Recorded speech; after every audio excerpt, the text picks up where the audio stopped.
একটি সমবাহু ত্রিভুজের ক্ষেত্রফল 36 বর্গ সেন্টিমিটার হলে ত্রিভুজটির পরিসীমা কত?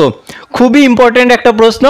আমাদের বলা আছে ক্ষেত্রফল 36 বর্গ সেন্টিমিটার, তাহলে আমরা ক্ষেত্রফলের সূত্র জানি সমবাহু ত্রিভুজের √3/4 a² ইকুয়াল টু, এইটার মান দেওয়া আছে কত? 36 √3। আমাদের বলছে ক্ষেত্রফল 36 √3, তাহলে আমরা ক্ষেত্রফলের সূত্রটা লিখব, ওইটা সমান সমান 36 √3।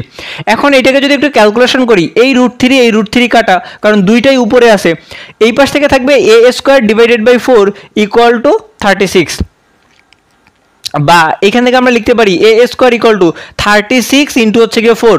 অতএব a সমান সমান হবে 4 ভাগ ছিল গুণ করে দিলাম, a সমান সমান হবে, এই পাশে স্কোয়ার আছে ডান পাশে গেলে রুট হবে, 36কে রুট করলে 6, 4কে রুট করলে 2, অতএব a সমান সমান হবে 12।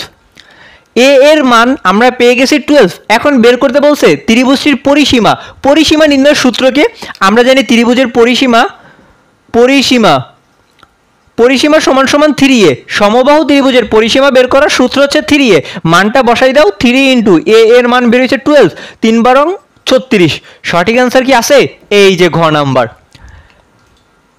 খুবই সহজ, যদি তুমি কনসেপ্ট বুঝো এবং সূত্রগুলো মুখস্থ রাখতে পারো, মাত্র 10 থেকে 15 সেকেন্ডের মধ্যেই এই ধরনের এমসিকিউগুলো সমাধান করে ফেলতে পারবা ইনশাল্লাহ।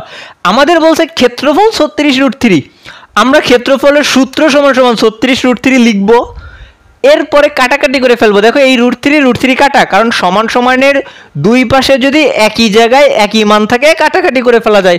4 ভাগ ছিল গুণ করে দিলাম, স্কোয়ার আছে রুট করে দিলাম, a এর মান পেয়ে গেলাম, পরিসীমা সমান সমান 3a, এর মান বসাই দিলাম, গুণ করলেই পরিসীমার মান পেয়ে যাব।